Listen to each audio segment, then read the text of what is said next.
Tēnā koutou katoa, talofa lava, and welcome everybody to our Facebook Live this afternoon. My name's Chloe, one of the team from Plunket Line, and joining me today we have Stephen from Wellington City Libraries, and we are going to be talking about literacy for our Pepe and Tamariki today. So thank you so much for joining us, Stephen. Before we get going, do you want to just introduce and tell us all a little bit about what you do in your role at Wellington City Libraries, please? Yeah, sure. And thank you so much for having me on. I'm so excited to talk about books. It's my favourite thing to do.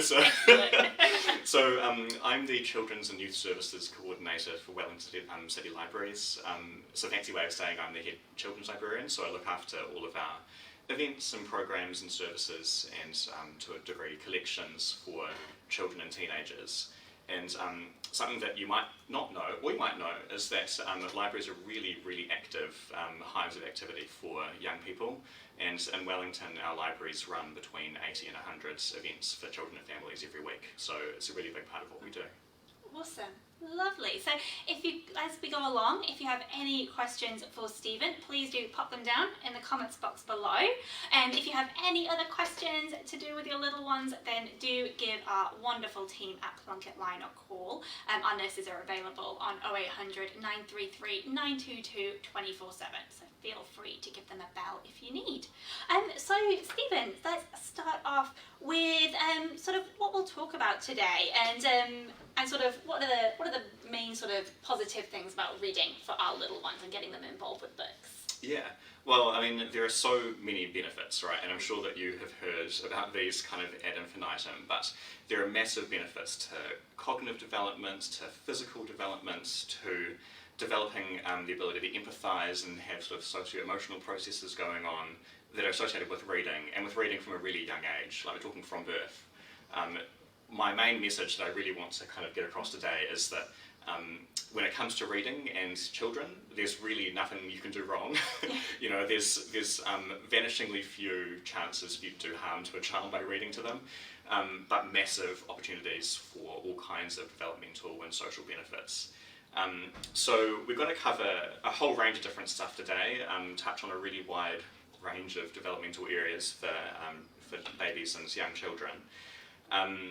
But yeah, the main goal out there is just to help you understand the really wide range of books that exist out there, both in libraries and on the market for children and young people, what you can use them for, and some kind of practical tips and tricks for how to use books in the home as well with your child. Cool.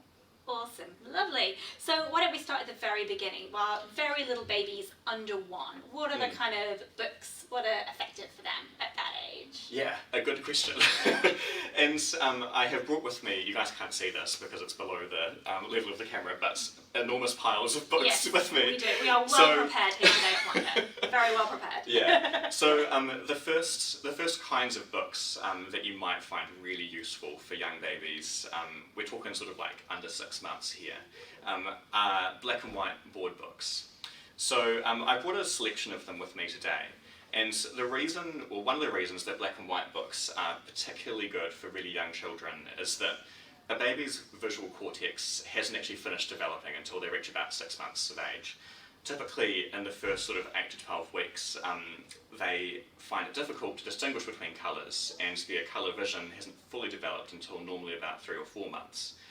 For that reason, books that just feature black and white, really high contrast images, are really visually stimulating to young children. And something that is deeply important and interesting in the really early months is this concept of sensory motor coupling. So the idea that if a baby sees or perceives something in their environment that will encourage them to take some kind of action, like reach out towards a book or put food in their mouths or whatever, that process of coupling what you see with what you do is part of what helps develop the cortex, right? Helps develop those neural connections in the brain and really lay the stage for future development. So there are a few different kinds of black and white books that you can find. Some of them, like this one, I'm not sure how well you can see the images there, purely images, right? There's no text at all. These kinds of books can be just amazing to have as kind of almost passive like environmental objects in your like around your home, or when your baby's having tummy time or something like that. So you can sort of prop them up. They're very low risk of falling over and landing on your child. So they can just be really stimulating objects to put around that will encourage your baby to reach out, to interact with the world around them, and to kind of learn about how that process works. Of course, you can also read these to your child, even though there are no words.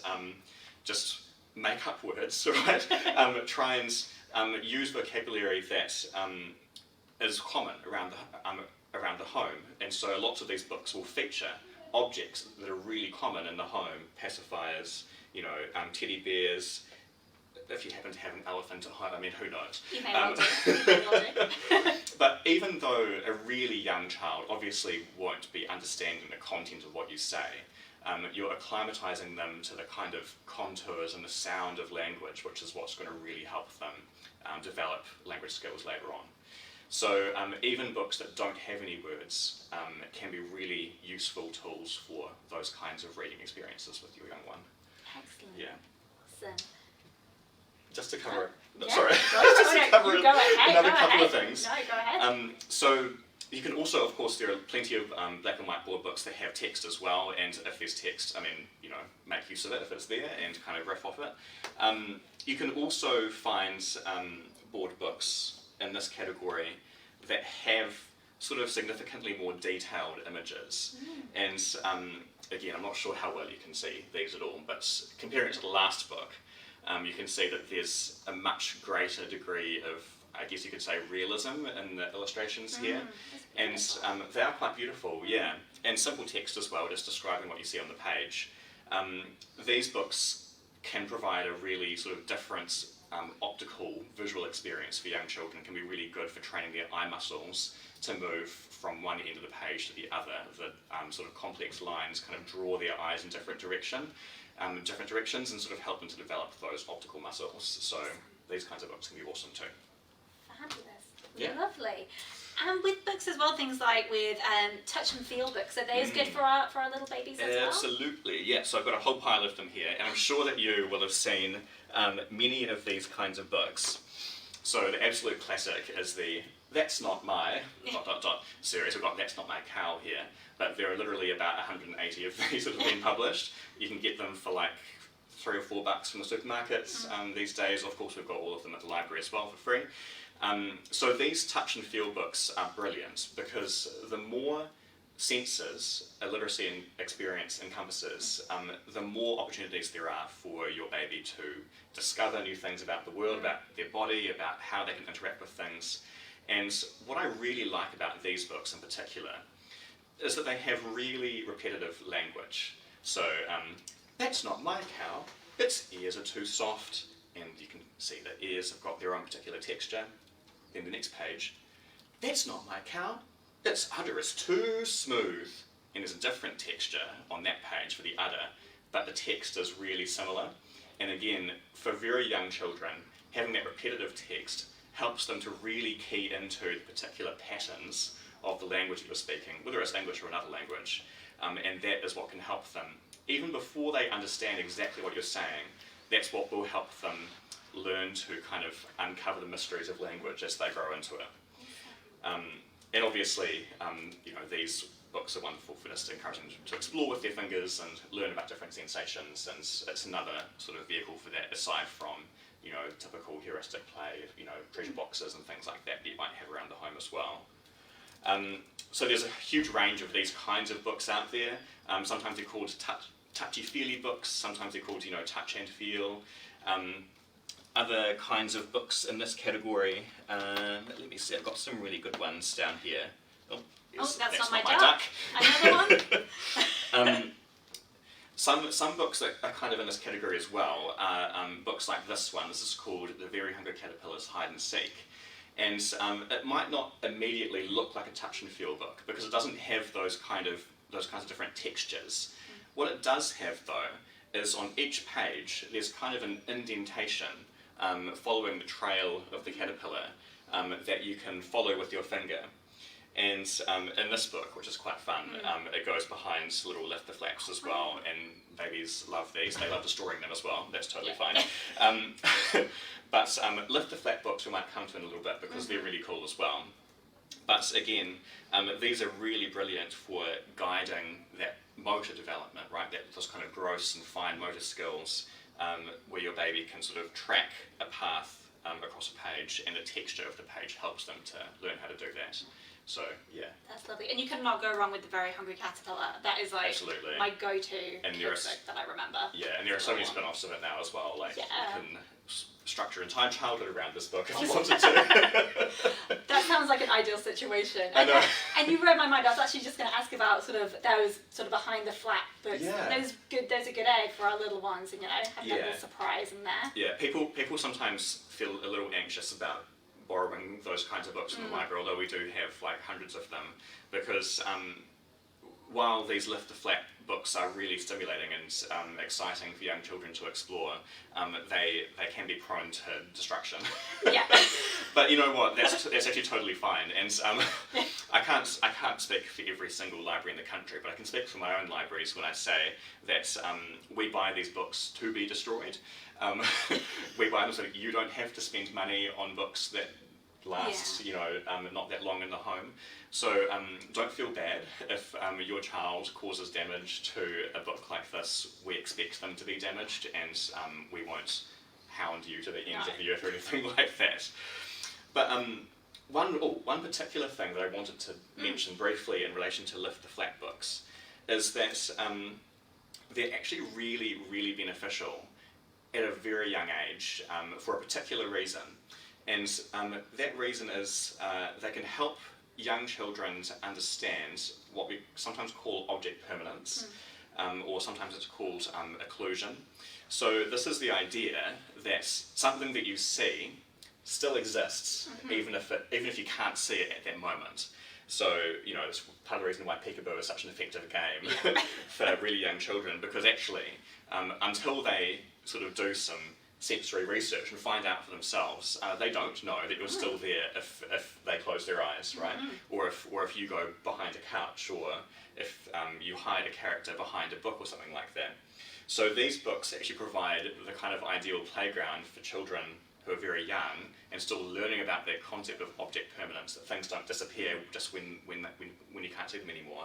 It can really help them to sort of research and find out about that, and sort of experiment and see it for themselves, that yes, the flap's gone up, but no, the caterpillar's still behind it. Look, he's there again. It's a process that takes time.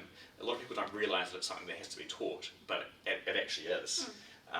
So yeah, the earlier the better, I reckon, with these kinds of books. Awesome. Yeah. Lovely. And as he was saying, no one's going to be mad if they have a little bit of a TED. Books are made to be kind of interacted with, enjoyed. Yeah, that's why they're there, and I mean, we've seen it all. Yeah. People who work in libraries, we really have seen it all. So don't feel bad about any kind of damage that gets caused. We're happy to. They're a nice, friendly bunch. We're a friendly bunch, and we'll just replace it. Exactly. It's totally fine. Cool. Awesome. So when you've got these books with you, we've gone through kind of good ones to have. What's a kind of a good environment to be in when you're reading to your tamariki? Yeah, that's a really good question. The best kind of environments, really, well, it depends on your own kind of environment, your own home. I'll say there's really not like a bad environment to be reading in, but I do think that there's something to be said for a home environment in which books are present and visible. So whether you have a bookcase or not, whether you just have books lying around on the floor, or on the coffee table, or on the dinner table, or in the bedroom, wherever, as long as books are kind of around, available, visible, part of everyday life, I think really that's the ideal environment. Whether you're having an active reading experience, so you might have your baby in your lap, or you might be lying down next to them and sort of reading to them actively, or whether you're allowing them to kind of explore and experience books for themselves, it's that visibility that's really important. And I honestly think that kind of goes, whether you're personally the kind of person who reads books or not, if you just have them present in the home, that will really do amazing things for your child's ability to explore the world around them. Yeah. Awesome. That's lovely. Perfect. And when they're sort of getting to the stage, maybe a little bit older children getting to toddlers, and they've got a range of books, say, or maybe you're taking them to the library. Yeah. Do you kind of let the kids lead and, you know, choose their own books, or should you be choosing them for them? What should that experience look like for our whānau? Yeah, that's another really good question. And again, to some degree, it is kind of down to individual preference. But I do think that there's something to be said, quite an important and strong thing to be said, for young kids, toddlers, being able to choose for themselves, even if they're not choosing every single book that you take home, but at least some of them. Because for a lot of children, the experience of going to a library and making a choice about what they get to take home, maybe they even have their own library card, it's their own special thing that belongs to them, it might actually be their first experience of that kind of autonomy. And it's quite a powerful lesson to learn, I think, as a young child, that actually you can have some parent influence on the world around you. Some parents might not want that to go too far, of course. In certain sections, very good. In certain sections, really, really good. Yeah, and particularly, I think, when it comes to, you know, the sort of broad field of education, which I think, you know, going to libraries in many ways an educational experience as well as something that can be fun. There's something really powerful to be said that young children are able to make choices in their own education and what they choose to be interested in and learn about. And it can actually really help you as a parent to learn more about your child as well, to sort of see what they gravitate towards, what kinds of things entice them, what kinds of things really turn them off. It can potentially help you to guide your own journeys at home as well. So, yeah, I would say certainly, you know, you're a parent, you're likely to have some knowledge about what kinds of things you would like to be exposing your child to at that age, but also give them the reins from time to time and let them make choices. Cool. Yeah. Awesome. Lovely. And sort of exposing kids to different things as well, like you mentioned there, is there, when we have books about like sort of different types of families with same-sex parents and people from different backgrounds, is that something useful that you say with having books about for kids as well? Yeah, I would say so. And it's like, I mean, definitely we have those kinds of books in libraries. We typically don't differentiate, you know, between different sections for those kinds of books, you know, particularly when it comes to books for young children like under fives. They're kind of just all there, you know, in a bit of a mess, typically. A joyful mess. Yes, exactly, a joyful mess. And yeah, going through a children's collection in the library is a real process of discovery, and you can learn a lot about, you know, different people from around the world, different ways of having families, you know, different, you know, objects and vehicles and countries and cultures and all that kind of stuff. It's really, I'm often drawn to this idea because the Te Reo Māori name for our library is Te Matapihi Ki Te Ao Nui, which means opening windows on the world.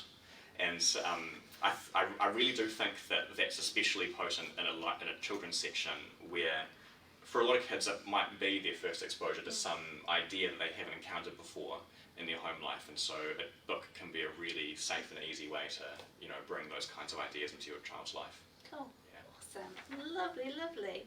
And what sort of age would you sort of, for a child to be sort of going out there and reading independently, what kind of stage would you suggest for? Yeah. Again, it's one of those things where there's not really like a sort of hard and fast answer to it. I think that really from, as long as you have that home environment in which books are available, visible and discoverable, you want to be encouraging your children to have independent book experiences from as early as they're able to pick up a book, right? Because again, there's really no harm that can come from that kind of independent exploration at that young age. I mean, maybe unless you have some like questionable books in the home, but hopefully they wouldn't be in places that, you know, the children could get access to. But in terms of sort of guiding their own reading experiences, reading to themselves, reading to you even, I think is actually a really beneficial thing to do as well. Anywhere between the ages of, you know, 3 to 6 is typically when you might see that happening. I mean, children develop at wildly different speeds, and some children might not be comfortable reading by themselves ever. And that's just something that is, you know, that you have to kind of factor in your journey as a parent, and also in your sort of negotiations through the education system as well, as to how to kind of address that kind of thing. But I wouldn't push it too hard. If a child's showing like real resistance to reading on their own, don't push them to do that, but maybe do encourage them to read to you. I think that would be one way to sort of navigate through that. Have a shared reading experience is probably one of the most powerful things that you can do to encourage your child to read independently. I will say that those shared reading experiences are something that never has to stop. I know parents who continue to read to their children well into their teens. One of my really good friends in the library still reads to her son, and he has just turned 15. That's awesome. And obviously he reads by himself as well, but they really treasure that time together. And if you are able to sort of make it as a parent to the point where reading becomes a shared experience of love between you and your child, then it really is one of the most potent things that you can do to build a really healthy and loving relationship with your young one that can linger for many, many years. So don't feel like you have to stop reading to your child just because they've reached a certain age and they are able to read by themselves. Definitely continue to have that shared reading experience because it's such a positive thing for your relationship with your child. Yeah. Lovely. And it's about having that sort of time out together as well, eh? I think so. Time just the two of you. Yeah. That's awesome. It doesn't always have to be reading, of course. I mean, there's all kinds of things that you can be doing with your child as a shared experience, but a book is a super useful medium to sort of create the opportunity for that shared experience, I think. Awesome. Yeah. Fabulous. And obviously we've got to talk about libraries as well, since you've joined us from yeah. Wellington Library today. So what kind of things, obviously you know what Wellington offers, but sort of in general, what do libraries nationwide offer that our whānau who are watching this can access to get the most out of reading for their little ones? Yeah, well, I mean, like books is kind of the obvious one, I suppose. I hope that all libraries have books available. Yeah. But also, behind the books are the librarians, right? And above and beyond any particular programs or activities that might be run at your local library, they will all have people who work there. And a lot of people, I think, have a bit of a misconception about what the job of a librarian actually is. Once upon a time, it might have been the job of a librarian to categorise and issue and return and shelve books. But in this sort of day and age, the main role of librarian is actually just to help you. Whatever it is that your inquiry is, you know, whether you need help finding a particular book for your young one, whether you want help putting together like a reading list or just advice about general kinds of books that are good for your child at this age, talk to the lady behind the desk or the man behind the desk. They'll be really happy to help you, and they love receiving those kinds of inquiries. But above and beyond that kind of basic stuff, most libraries will be running some kind of early literacy program for children and parents. In Wellington, we have a program called Baby Rock and Rhyme, which is kind of targeted at children aged 0 to 2, but we definitely get older kids coming on as well because they love it. And it's a sort of multi-pronged program that covers everything from music and movement and dance to reading skills, to rhyming and sort of finger plays. It's a really, really useful way for you as a parent to come along and actually learn about some of these things, how to interact with your child in that kind of setting and how to encourage them to develop those skills, while also meeting lots of other parents who are in the exact same boat as you. Can be a really, really cool and fun thing to do. Most libraries as well will have a sort of version of that for older kids. We have a program for slightly older kids that we call Preschool Storytime, which, despite the name, is much more than just a story. It's always an experience that involves books and reading, but also song, music, movements, game playing, things like that. A really social and fun experience. And we also offer that program in Te Reo Maori, in a program that we call Kohanga Kōrero. And again, many libraries are increasingly offering either bilingual programs in English and Te Reo Maori or English and other community languages, or full immersion programs for young children in different community languages as well. So I'd encourage you to pop onto your local library's website or just head in person and ask the librarian what's going on, because chances are there's something happening and you'll be able to really reap that benefit. Yeah, and follow them on Facebook as well, follow them on Instagram if they're on there too. And go, ask, Yeah. Get involved, yeah. Awesome. Lovely. So we've got a few questions that people have sent in over the week, so thank you for that we'll get to in just a moment. But I just want to tell everyone about the giveaway that we're running too. So our wonderful, thank you very much, our wonderful friends at Best Start have a few books that we're giving away. So we've got Aotearoa New Zealand here. We've got Grandpa's Noises. Sounds like a good one. My Cat Likes to Hide in Boxes. Moo and Moo, is that a good one? Mm-hmm. Oh, cool. Personal recommendation there. Moo and Moo and the Little Calf too, which looks super cute. And Row, Row, Row Your Waka. So we've got these ones here. All you need to do is, shortly after this chat is over, there'll be a post that goes up on our Facebook page. Just comment on that, which one that you'd like to win, and then we'll be in touch with the lucky people who get those. And if you're not the lucky one this time, remember you can pop out onto your library and you can request these too for your little one. So there's not all is not lost if you don't win, I promise.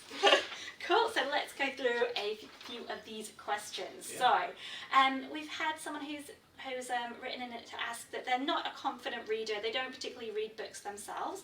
How can they encourage their child to get into reading? That's a really good question, and of course becoming a parent doesn't just magically make you yourself become a reader, you know.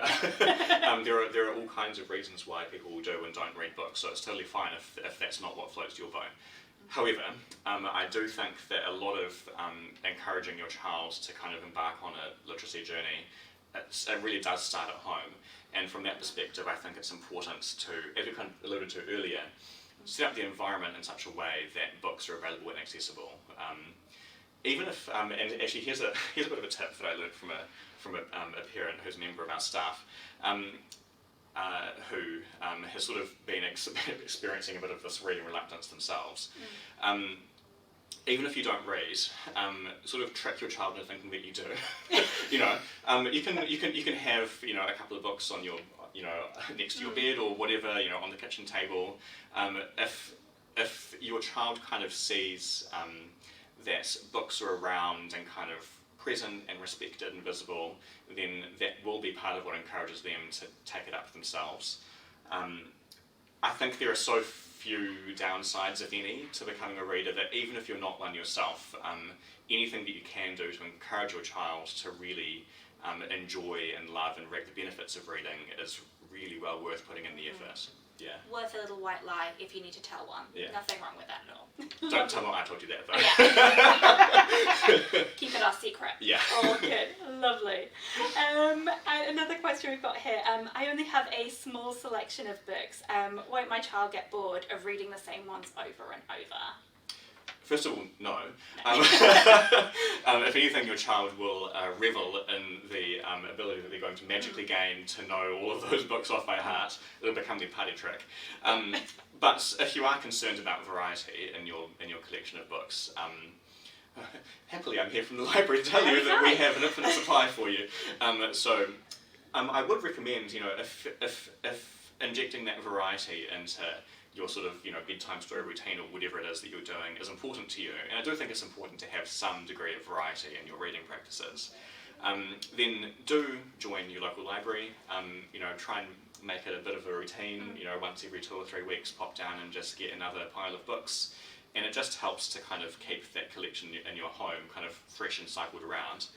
But don't feel like you're doing your child a massive disservice because you don't own 1,000 different books on different topics. They will grow to love and treasure the books that you do own, and for that variety there's always the library, you know, or second-hand bookstores or whatever. You can get books really cheap nowadays, so yeah.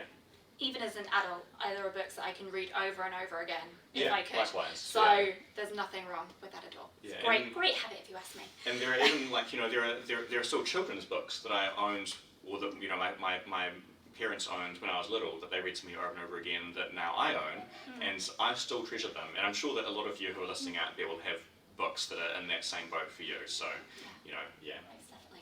Awesome, lovely. Another question here. So my baby just wants to turn the pages of the book. Doesn't seem interested in hearing the story. Should I still read to them? Yes.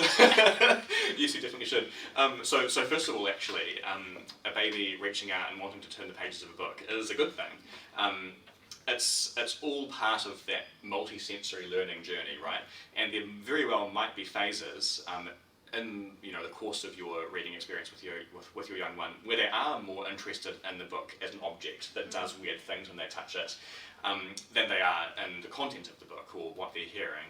And often babies, when you're reading to them, might not sort of physically register that they're listening or that they're kind of absorbing anything of what's going on. At that age and at that particular phase, it really is more about the overall experience of reading and the consistency of the experience as well, if it's happening regularly. Because when they're adults, they're not going to remember individual reading sessions with you when they were a baby, unless it was like a really, really exceptional experience. What they will remember is kind of a general sense that they were sort of nurtured and that their experiences of closeness between you and them that involved books. Exactly what part of the book they're paying attention to is kind of irrelevant in some senses. It's just about the overall experience, the overall environment that you're facilitating by having a book there, even just for them to play with and bite. That's what's important in my view. So I wouldn't stress out too much about it. There will come a time when they'll become interested in what's happening in the story, but they might not be at the stage yet where they're able to fully kind of understand what's going on, so they revert to what they do understand, which is the physical world. Yeah. Awesome. And last point that we were just talking about before we came on live was about bilingual households as well, and how reading can work in that situation. What would you suggest for that? Yeah, this is actually a question that I get asked quite often by parents, is they kind of have concerns about raising a child in a bilingual household or a monolingual household, but understanding that they will need to learn, I suppose, the dominant language once they sort of enter into the world outside, as it were. And people sometimes have anxieties over how to facilitate that kind of language acquisition in the home, because again, the second you become a parent, you don't suddenly get a master's degree in bilingual language acquisition. Like, it's a bit of a tricky one. I think my main response is kind of to reassure you that, kind of looping back around to what we said at the beginning, there's nothing you can do wrong when it comes to reading with your child. Whatever language you're using in the home, those notions of reading as a shared experience, of that transfer of love through the page, and of kind of becoming accustomed to the sounds and cadences of language in such a way as to sort of open the neural pathways for language development to happen later on. That all happens regardless of what language you're using. It's completely normal for young children who are being raised bilingually to continually do what's called code switching between different languages, either at home or out in the community. So you might find that they begin, like once they start speaking, they'll begin a sentence in one language, finish it in a different language. That is completely normal and will often continue until your child starts school. Typically they won't start to distinguish between the two different languages, having kind of different social and cultural contexts around them until they sort of are 4 or 5. So don't stress about it. They will absolutely pick up English in the community once they're at school or whatever, out and about with friends and family. Own your language in your home, and it'll become a really treasured part of your child's life. And again, this is actually an area where there's vastly improving sort of market out there for bilingual books for children.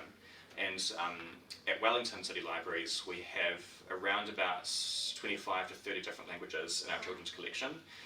So if you would like to bring home some books in that sort of combined text in your home language as well as English, then there are plenty of options out there now. And again, just ask your librarian if you need help finding them. Yeah. And being bilingual as well is such an amazing tool, isn't it? So it's something to really nurture. Yeah, absolutely. I mean, all kinds of just insane benefits when it comes to, you know, all kinds of critical thinking skills and, you know, all that kind of stuff later on in life.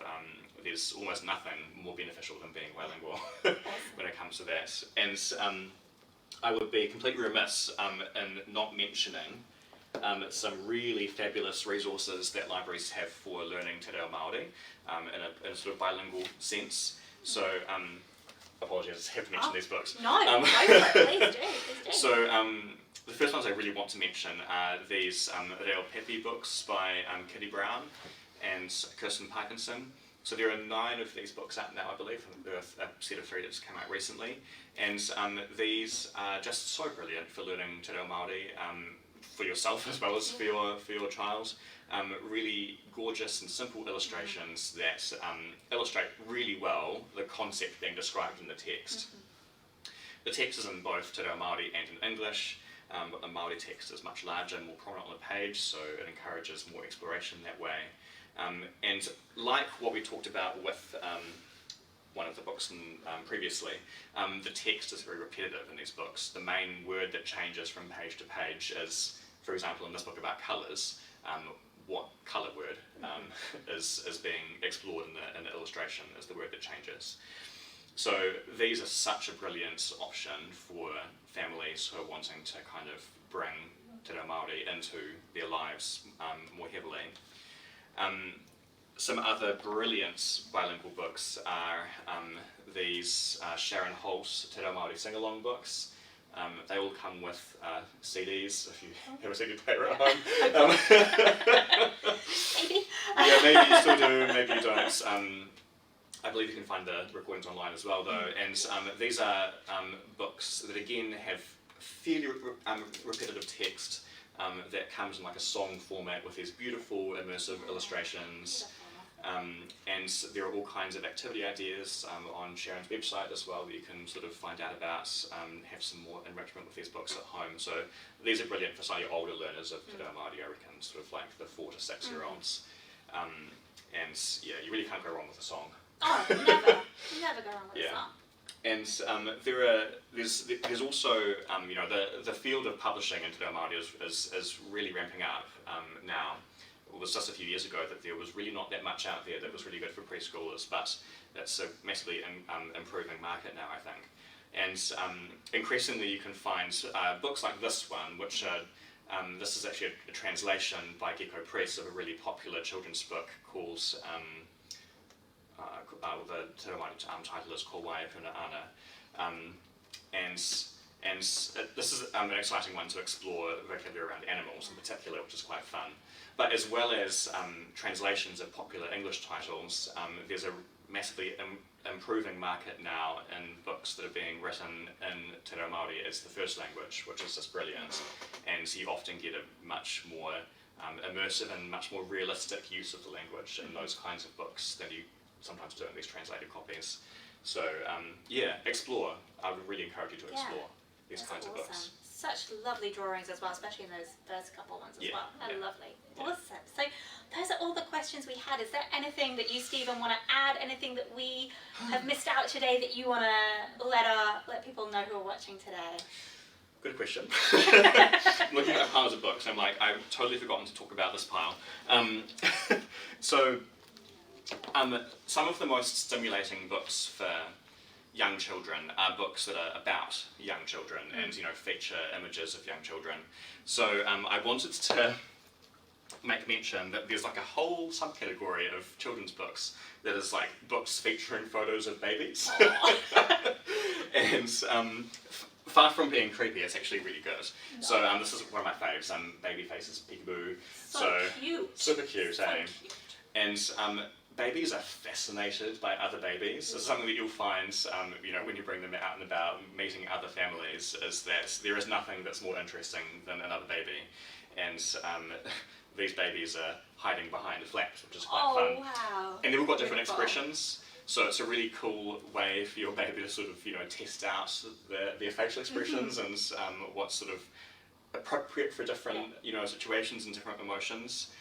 Books like this often have quite a cool feature in the back where they'll have like a little mirror, where you can sort of practice your facial expressions. And there's something really amazingly profound that happens when the first time your child looks in the mirror and actually realizes that what they see is them.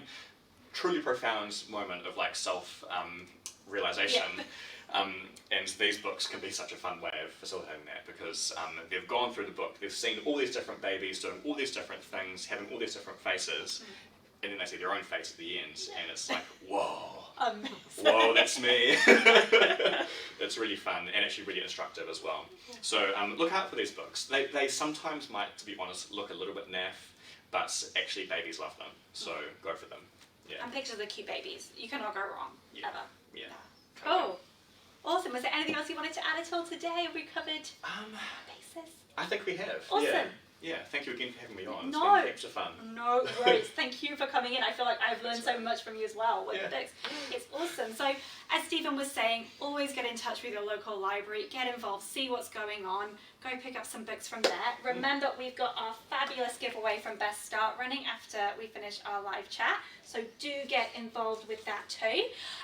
We'll be back in a few weeks' time with another live chat. And as I said before, if you have any questions about anything, always feel free to call us at Plunket line on 0800 933 922. Our nurses are here 24/7 for you. And yeah, that's us from everything today. So thank you once again, Stephen, for coming in. Thank you everyone at home for watching, and I hope you have a wonderful rest of your day. Take care everyone. Ka kite. Bye now. Bye.